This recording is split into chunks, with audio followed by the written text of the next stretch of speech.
Thanks to the support as a channel member, Harold Rotmo. Right, folks, somehow we need to get out of this routine we've got into where the transfer specials come out on the same day. I'm a broken man. I've just finished recording the home one. We go again.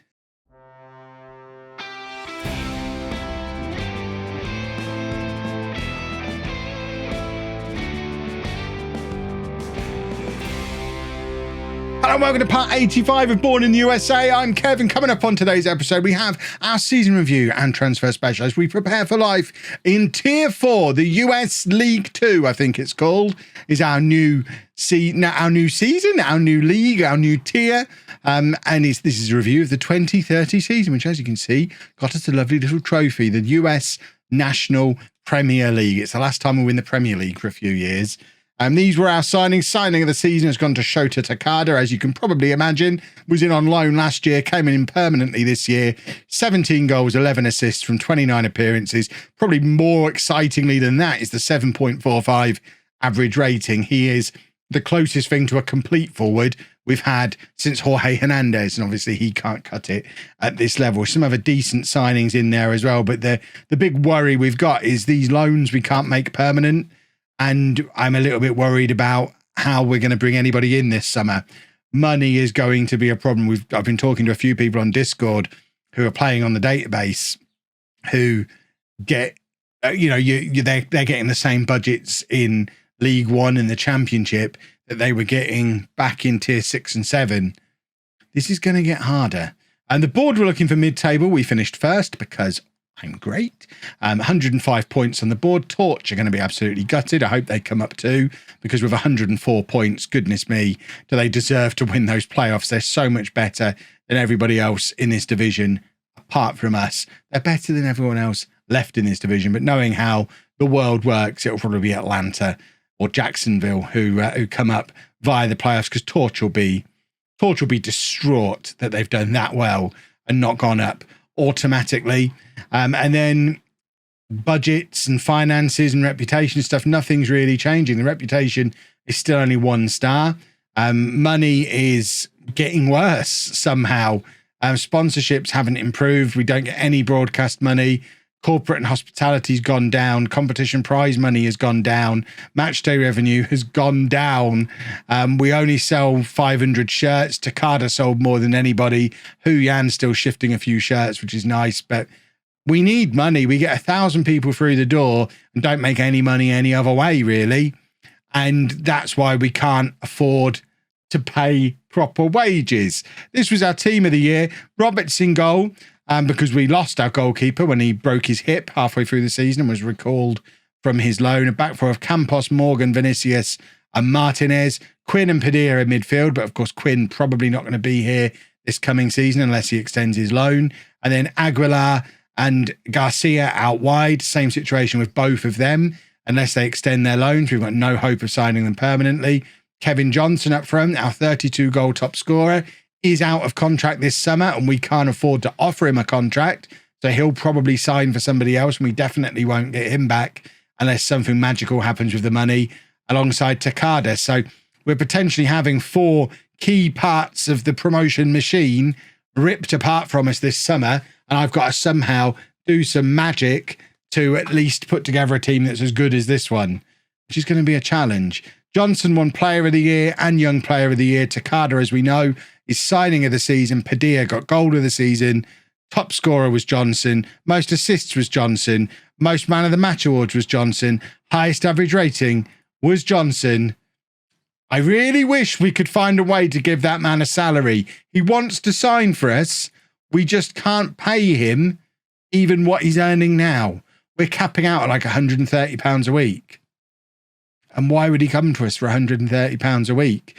Huyan has extended his own record as well for most league appearances at 357. He's probably someone who needs to move on this summer to make room for new signings, but he's earning £140 a week. It's not like he's going to free up loads of money by moving on, even though he's an established senior player.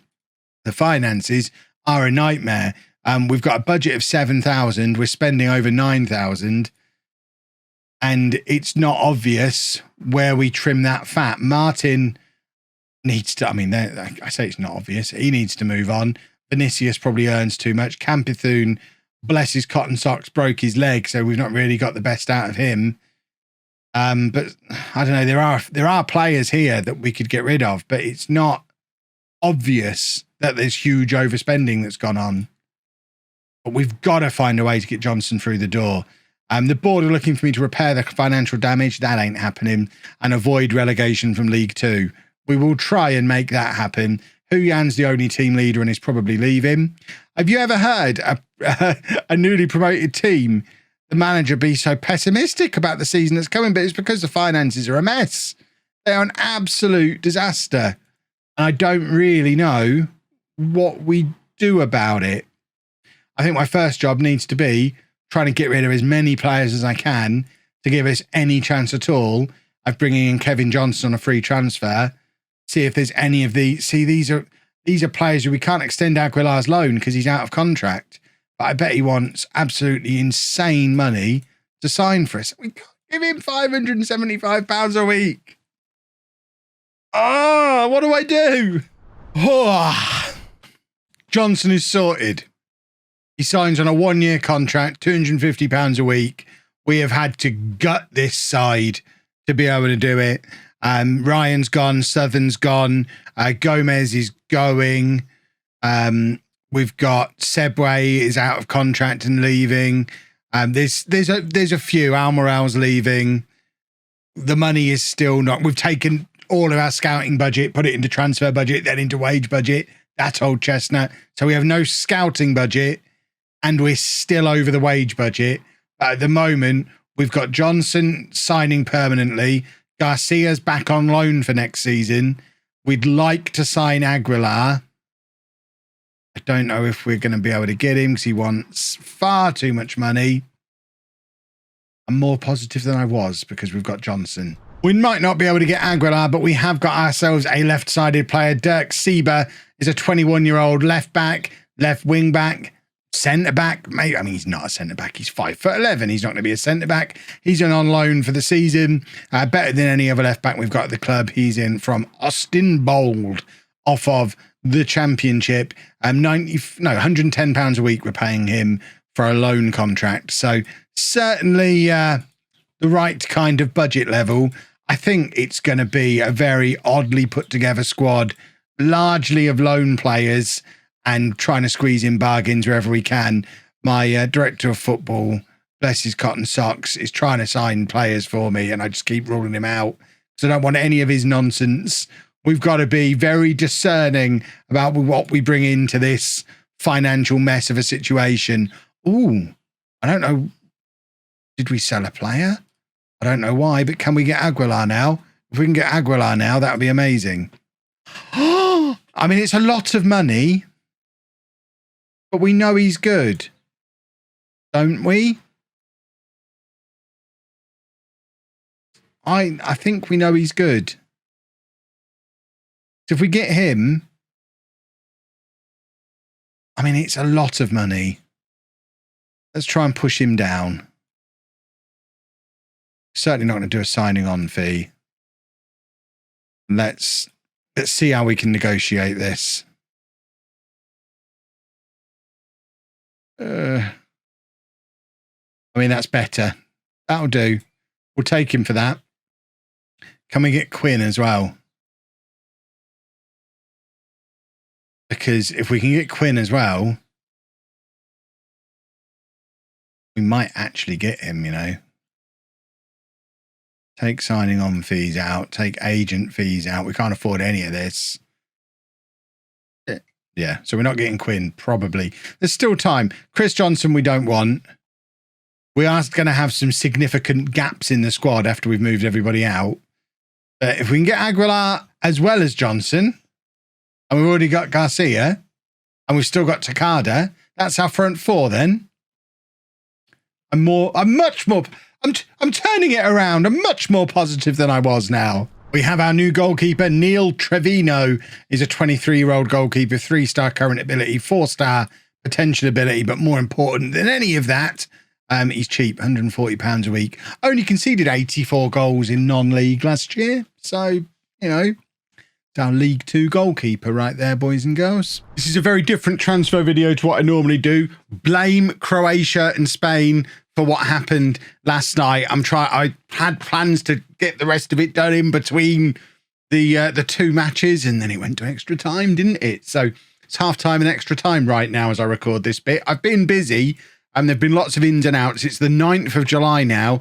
You can see that a lot of players have moved on from the club. Lots of them out on loan. Stephen Stone has finally left the club after all this time. All these loans you see are going out for full salary just to try and free up enough money to give me a little bit of wiggle room. You can see we're getting closer to wiggle room. Some of these will potentially even recall from their loans. Someone along the lines of, I don't know, who might we recall? Almiral. There's a good chance Almiral might come back. We're just going to loan him out for now and then bring him back once we've used the bit of money that we needed in the wage budget to cheat the system. I'm all about cheating the system. As of right now, all we've signed though is Johnson, Aguilar and a backup goalkeeper that allowed us to sell Roberts for £5,000. We have got lots of other transfers still going on. Campbethune is hopefully leaving the club. We've had a £5,000 offer for him. He's on £400 a week wages, so that'd be fantastic if he leaves. Huyan potentially on his way out as well. We're trying to bring in a couple of young defenders, and we've just had a load of trialists in. I think they've just left the club, but we can't afford to pay any of their wages. Here you go, Campbethune on his way out, which is very handy. That's one of the defenders we want. Everyone else is in for him. We're probably not going to get him, but Campbethune heading out of the club means that should give us the facility to be able to sign at least one more decent player. So we're going to bring a bunch of trialists in again and try and strengthen in some key areas. Yeah, we've got money to spend for the first time all summer right now. Looking at what we need, I think although we're looking to bring defenders in, Gonzalez is one of them. The other guy's not currently here on trial. I think we do need to strengthen with a couple of guys at the back, but then I think it's numbers in the attack that we need. Without Almiral, we've only really got Takada and Johnson as a starting strike partnership, and then Aguilar and Garcia as the wide players. We don't really have anyone to come off the bench or to cover for injuries, so I think we probably need at least one more striker, a winger who can play both sides. We haven't really started to look at loans yet, so we might be able to bring in a few loans. But yeah, there's every chance the next clip will be the end of the transfer window. If this game goes to penalties, it's probably not going to. It's 5-3 at half time at the moment. So probably a good chance I'll be able to come back to you in about 15 minutes, my time, once I've done a bit more business. It was either this or no video today. Right, progress has been made. It's now the 18th of July. You can see there's a few loans that we're trying to get in. Probably not going to get all of them. We're going to take the ones that I think we need once they've been agreed, but I just wanted to get some stuff rolling onwards. I don't think anyone else has left. I guess Huyan. I don't think Huyan had left last time I checked in with you. He's gone to the Maryland Bobcats. He has been a fantastic servant.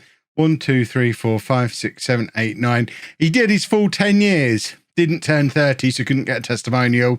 But 10 years of Huyan. He wasn't really a regular. Well, he was that first year. He came in partway through. He wasn't really a regular last year, but not a good 9 years of him being a hero. I doubt his appearance record will ever be broken. Thank you, Huyan. But we needed to clear up squad space. We had to be brutal. That's two heroes, Stephen Stone and Huyan, both leaving us this summer. And we have got 3 new signings now. So Chase Wright is the first one. He's a central midfielder who can also play as a striker, equally adept at both. 18 years old, only on £170 a week, which is important. 3.5-star current ability, 4.5-star potential ability. Most recently was at Inter Miami. I guess Fort Lauderdale, in fact, must be Inter Miami's feeder club because it's kind of bobbed back and forth between Inter Miami and Fort Lauderdale. And then we've got Samuel McJanet, who is also 18. He's a striker who can play on either wing. So exactly the kind of player that we needed to provide cover in those 3 positions. 3.5-star current ability, 5-star potential, only £150 a week for this guy. And he was released by New England of the Premier League and also spent time at New England too in League One, where he didn't play there either, which is handy. And then lastly, Mark Stackhouse is a 22-year-old right winger who can also play up front or as an attacking midfielder. Yes, we're paying him a lot of money. 3.5-star current ability, 4.5-star potential ability. He is the best right winger that we've got at the club now. He's previously of Orlando in the Championship, also San Jose Academy, but not San Jose. That's a weird one. We are still within our wage budget, though. We've got some wiggle room, and we've got those loans potentially coming in, although I don't know that we necessarily need any of them now, because we kind of panicked and applied for them when we didn't have much cover in these attacking areas. But we've now got 4 strikers, although Wright's probably going to be a central midfielder for us. 2 wingers on each side. Yeah, I don't think we need any of the attacking loans that we were looking at. We could still do with some quality at centre-back and even in goal. The goalkeeper that we brought in, not as good as I hoped he would be. Padilla and Wright, I mean, we might go with them in central midfield. Padilla's just as likely to play at centre-back for us, though, as we've seen before. A lot of crossover with the central midfielders with other positions. So I think the priority now is a central midfielder or 2. You know what, boys and girls? After much kerfuffle, I think we've actually put together a pretty decent squad in the circumstances. We've had a few more players come in. I think we'd got as far as Mark Stackhouse before. We've now brought in the SEO Sangwoo. It's probably CO Sangwoo, but as I enjoy a little bit of search engine optimization myself, he will be known as SEO. In fact, we probably just need to just fix that straight away. We've got SEO, who's in on loan. That's the main reason I loaned him. He's free as well. Kieran Walsh is a 19-year-old right back who can also play centre back and left back. 2.5-star current ability, 5-star potential. He's in on loan. Memphis actually paid money for him last year, and now they've loaned him out to us, where we're not paying him a penny. Jim Salazar, we're paying a lot of pennies to. He's a 24-year-old central midfielder, £650 a week on a 2-year contract, but ignore that. He's got loads of experience at this level, which is why I decided we had to get someone who'd been here before. 4 full seasons in League 2. He even played half a season in League 1 for Salt Lake City. Then didn't play at all for them last year. But all that experience in this league, I need someone who can explain to the boys how it's worked in the past. And then David Angel, or Angel, I guess. He's obviously Angel. A 21-year-old Colombian, 3.5-star current ability, 4.5-star potential ability, central midfielder, natural box-to-box midfielder, which is a wonderful thing. He's on loan from Memphis. I think there's a couple of players we've got in on loan from Memphis. Money-wise, we're well over budget now. What I would like to do, the France-Switzerland game is on now as well, and Switzerland have just scored. The football is insane today. Don't try and record videos while the Euros are going on, boys and girls. What is going on? That has thrown me off completely. I might recall Almiral from his loan, but we can't just yet because he's not been there 28 days yet. But we might slot him back in now. We're pretty much done for transfer business, just because Wright is probably a central midfielder and we're going in with only 3 strikers as it stands. So Almiral could be a useful addition as the 4th, but I don't think there's an obvious gap in the squad. We have got a goalkeeper hopefully on his way in. Because you can always do with an extra goalkeeper, but we might not be able to afford him. There's a left back as well, who again we're offering these boys absolutely nothing, effectively absolute pittance salaries, and they're not going to come in, or they're not likely to come in before match day. I actually thought it is match day. I was going to say I thought it was match day. For some reason, we're playing our first day of the season on a Friday, which is weird. I doubt we're on the telly. But we are playing on a Friday evening. Is that going to be a regular thing? No. Why on earth is the first day of the season on a Friday? We have no team leaders now. Huyan's left the club. Somebody needs to step up. I mean, I'm looking at Morgan, really. Captain Morgan needs to step up and become a team leader. Can we send him on a leadership course? Or is that the sort of thing that's going to put us into administration? Probably shouldn't send anybody on any courses. If we can't send people on courses to learn the language, we probably can't send them on something a little bit fluffy like a leadership course. Interesting for tomorrow as well, by the way, boys and girls. In tomorrow's episode, we've caught up with them, or not them, and we play them tomorrow. We've caught up with the Charlotte FC Academy, our nemesises from way back when. They've found their level. They've been at this level for the last 4 years. They finished 21st in League 2 last year. So they're a team who are potentially in threat of relegation. We know how good they were in the past, so fingers crossed that's not an indication of how bad we're going to be this season. Season preview-wise, we've dropped down to 15th place after, I guess, what is seen by the AI as an uninspiring transfer window. And would you look at all the academies we've got to face at this level? Carolina are a team who, what has gone on there? So they dropped all the way. I don't know how that's happened, but we've crossed paths with Carolina in the past, and there's not many other teams that aren't academies. And we know how terrifying the academies are, and this league is basically just academies.